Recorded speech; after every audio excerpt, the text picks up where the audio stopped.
Well, Standing with Saguaros is a series of performances and activities celebrating the saguaro cactus and the Sonoran Desert. Kimmy Eisel is sitting down with us to explain all of this. Kimmy, let's talk about this project, kind of where it started and where we're at today. Yeah, great. So, well, I'm a performing artist, and a few years ago, I embarked on a solo project.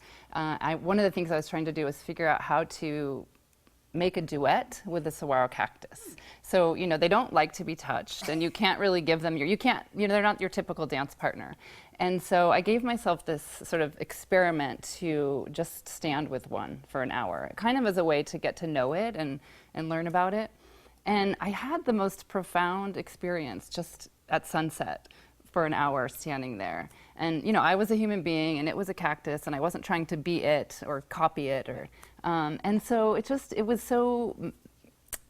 illuminated so much about myself and about the desert. I invited other people to do that, and then the project expanded. The National Endowment for the Arts put out a call in collaboration with the National Park Service for the 100th year of the National Park Service. So it felt like I could take this project to Saguaro National Park. Do it there. This is so fascinating and such a unique and creative idea as an artist.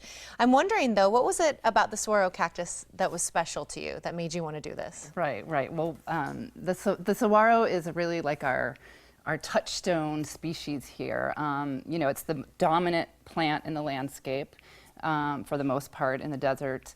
And, you know, it's the icon of this place. And so everybody loves the saguaro, whether you've lived here your whole life or you're a newcomer. So I wanted to just spend more time with a species that I see all the time. And what does it mean for us to give something, another species, like our time, as the way we might a friend?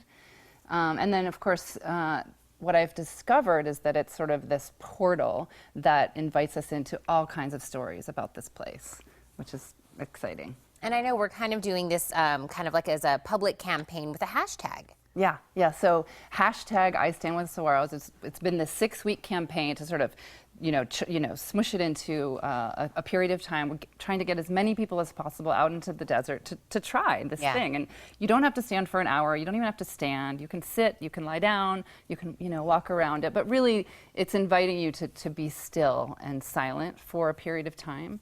And then to take your picture, your selfie with your saguaro, and to post that on social media. Hashtag I Stand with Saguaros. Just as a way to kind of share as a community, in this friendship we have with these fellow species. Yeah, and brings everybody together. And I'm sure as more people have the experiences of their own, lessons are being learned. Oh, so many lessons. Yeah, I mean, one of the things that comes out, so there's so far been about 150 people, school children, musicians, poets, members of the general public, and people really start to talk about the cactus. They'll say my saguaro, sort of the way we say my friend. So there's a sense of tenderness that happens. The other thing I notice is that people, when you're standing with the plant, you're standing close, but you can't be too close. So you have a certain amount of distance that affords you a view of the entire ecosystem. So, in that stillness, you start to then see, insects and white-winged doves and the clouds and other cactus. So, soon like the entire Sonoran Desert is in your theater. As a performing artist, I sort of like to think of this as a theater that we humans are also a part of. And speaking of theater, I know we're talking about standing with the saguaro, but how does theater and maybe dance play a role in this project? Yeah, so as a performing artist, I've sort of framed this as a theater and dance project. And so, one of the interesting things, it's like, well, if I'm standing with a saguaro, am I performing? Is it performing? It kind of breaks down those traditional barriers between audience and performer. And then, I'm working with Borderlands Theater, a well-known theater here in town that's been around for over 25 years. And so they'll be presenting this work.